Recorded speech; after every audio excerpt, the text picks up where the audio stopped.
Welcome back to the Resolution Room, where we turn tension into transformation through clarity, connection, and consistency.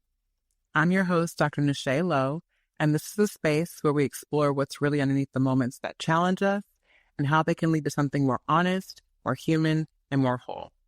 So let's get into it.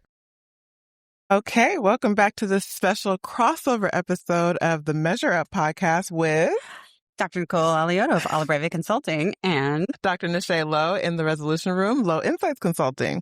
Today we are broadcasting live from AASS, the National Conference on Education, and we have a very special guest with us today, Dr. Jennifer Schwanke. Why don't you tell us a little bit about yourself and your session that you're doing here at the conference? Yes, it's so good to be here. Thanks for having me.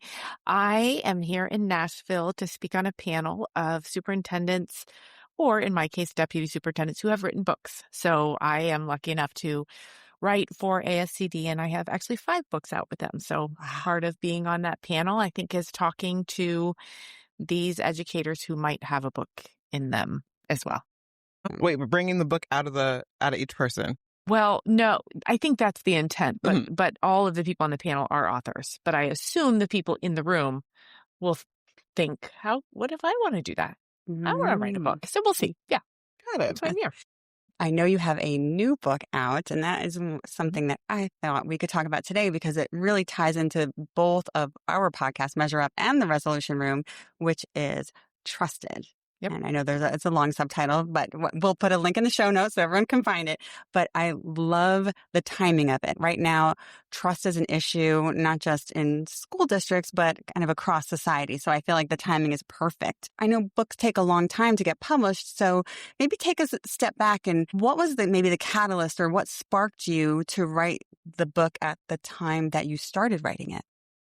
Well, you and I were just offline. We were walking down the hall talking about how it's so hard to measure trust. And that's actually why I wrote this book, because I thought trust is hard to measure. It's like love, right? Mm-hmm. We know it when we feel it, but how in the world do you measure it? And how do you find it? And how do you build it? And how do you break it? And if you break it, how do you fix it? And so I wanted to talk about school leadership in the sense of everybody wants a leader they can trust. And many of us know how to do that, right? We know how to be trustworthy. We tell the truth. We do what we say what we're going to do. But many of us as school leaders struggle with the other part that I have labeled trust willing, being willing to trust others, to share the leadership, to build that collective efficacy. And so in this book, I kind of wanted to walk through trust pillars, those things that our people in schools, our parents, our students, and our teachers really need out of their leader.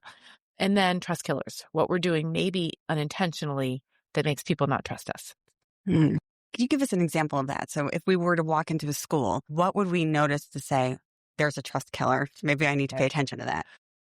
One of the most prevalent, I think, is the idea of micromanaging. None of us think we're micromanagers, but there's things we care deeply about. And so we get all up in it, right? And we're questioning every word, every email sent, every conversation had, where really we have to remember sometimes that the people that work with us are grown-ups with master's degrees who have their own vision of how things should play out. And that's not to say that we shouldn't have oversight. That's to say we should sometimes realize that maybe we're picking battles that aren't battles at all. And I love to hear about how that has a chain effect on student success itself. Like, how does that show up actually in the classrooms? Well, research will tell you, there's some really compelling research out there that says student achievement goes up when teachers trust their principal. And, I've studied that research, and I think it goes back to the safety, the comfort, the security, and the connection that a teacher has with their principal. And so at the end of the day, we want students to succeed. We want students to feel awesome in the classroom. And I kind of joke about this domino effect, but it's kind of true, right? If the teachers are happy, the kids are happy. If the kids are happy, the parents are happy. The parents are happy, the principal's happy. The principal's happy, the superintendent's happy. So all of that is based in trust. And I want to be really clear here. There are a lot of times that people will feel that they don't trust their leader, but sometimes it's just because they didn't get what they wanted in that moment.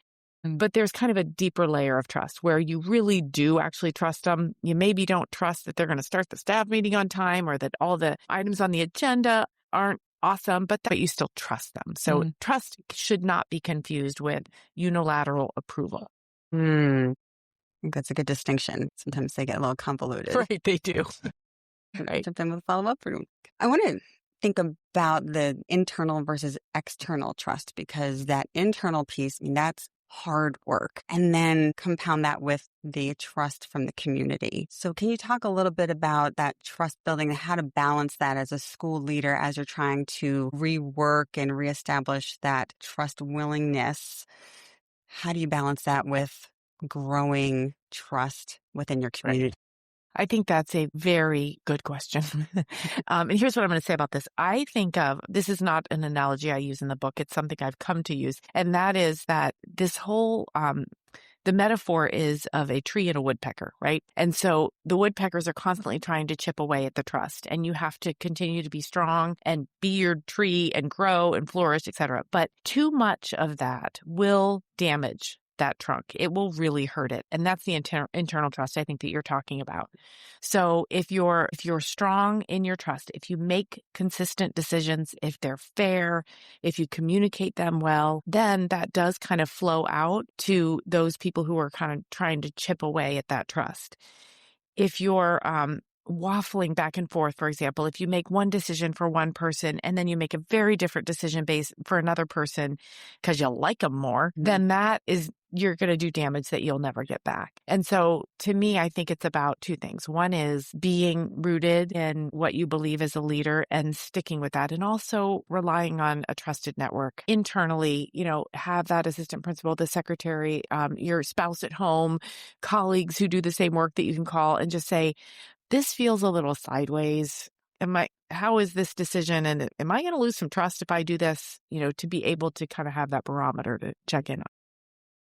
I'd love to know, is your approach to trust building different than your approach to rebuilding trust after it's been broken? Right. So we've worked with some districts who've gone through some public scandals and lost trust in the community, especially with parents. Can you restore that? Right. I think you absolutely can restore it. And again, I think that a lot of people really struggle with that. They feel like if trust is broken, then it's over and I should look for another job, that kind of thing. There's a lot of, this ties back to communication a lot of times, is to communicate and be able to articulate what went wrong, what you might have learned from it. You don't want to take blame for other people's mistakes, but you also don't want to deflect blame. What I try to do in situations like that is take blame out of it. Like, this thing happened. Nobody's at fault. It just happened. Now, what are we going to do to move forward? And how are we going to make sure we don't replicate that mistake? And I think we can be articulate about that, and use this mindset that we're all learning, and assuming it's not something irreparable, something really bad happened, then I think you just systematically, slowly, steady, and daily do the next right thing. Mm-hmm. So when you are looking at school leaders that are coming up through, and it's kind of scary, you hear some of the horror stories, you see what's on social media, you see what's in the news. What advice would you give a potential school leader about getting into the field and getting started in establishing what might be a first step to building trust as a new leader? Right. I think a lot of people are kind of scared to go into school leadership right now because of this mess we see on social media. And there's nothing a media outlet likes more than a good, juicy story about a school or a teacher who's done something wrong. So there's a lot of people who are worried about that exact question. My first advice would be, don't overthink it. If you are a leader and you know your stuff, don't be scared to be a leader. And then how you build trust, it's all very simple, right? It's that trifecta: be honest, be consistent, and be fair. And then if we communicate those things as well as we can to others, they'll begin to see who we are in our soul. And people like that. They like that, who I can see who my leader really is. And there's going to be missteps, but at the end of the day, I know they're a good human. So I work a lot with aspiring administrators. And my answer all the time is, you absolutely can. Don't overthink. Just go in with your good heart and your kindness and your knowledge and your, toughness. And it's no different than being a teacher in a classroom. You have to have all those things. Mm-hmm. Do you find those approaches differ from corporate to academia and education, or building trust in your own community or at home? Like, are the steps the same no matter where you are? I think it is. I don't have any experience in the corporate world, but I do have extensive experience as a server and a bartender. So yes, I do. I think it's about relationships. It's about connecting with people and letting them know that, you don't have no nefarious intention. You're just trying to get through the day unscathed like they are. Yeah, we're just bringing back the humanity to it. That's I think. right. Yeah, That's right. love that. That's right. We hear trust and transparency are often almost two sides of the same coin. Can you have one without the other? Which should come first? I mean, how do you draw those connections, and kind of where do you see them within the framework within your book? I feel like that could be an hour to talk about the word transparency. I feel like transparency is a very misused word right now in education. Yes. And by that, I mean a lot of people, if they didn't have information given to them, meaning they missed it because it was somewhere they didn't look, then they say there's no transparency, right? And then they say, I don't trust you because you weren't transparent. And then the organization or the principal or whoever says, but I was transparent. I put it in this email and I put it on the website and I talked about it in person. You didn't hear it. So therefore I wasn't transparent. Now you don't trust me. That we have to kind of break that cycle. I think we need to hold people accountable. And again, say this, this information has been shared. I was transparent. And whether you choose to not trust me because you didn't seek the information, that's kind of your choice. And in that sense, I think there's times that we as leaders have to let go of the fact that we're going to be accused of not being transparent. That does not mean we're not trustworthy. And not everyone will consume everything all the time. That's right. Okay, so what's next for you? That's a great question. I am writing another book. I think this will be my last one. I think at that point I'll officially be out of things to say. I know I keep saying that. I'm out of things to say. But this is a book actually with a colleague of mine, and it's for women in leadership. So, I do think we face unique challenges as women, and we are going to try and take that topic head on and say all the things. So that's that. And I'm also, I still am very involved in my district work. I love where I live and where I work, and it helps me stay very connected to the real work. So I do some consulting around for principals and organizations, but I always say you've got somebody who was doing this work yesterday. So I'm in the swamp with you. Awesome. And for anyone who hasn't read the book, which you should, Absolutely. What's one just key takeaway? It's a one-liner that will just let them know this is what you need to be reading. Well, Nicole kind of referenced this, but I'm going to say it loudly so everyone in the back can hear, which is you have to start with self-trust. If you're doubting yourself or you're overthinking, if you're micromanaging your own internal processes, then that lack of trust with yourself is going to be so visible. It's like blood in the water, right? You have to go in knowing that you're up to this, that you can do it. So that was not one line. I'm sorry about that. But start with self-trust.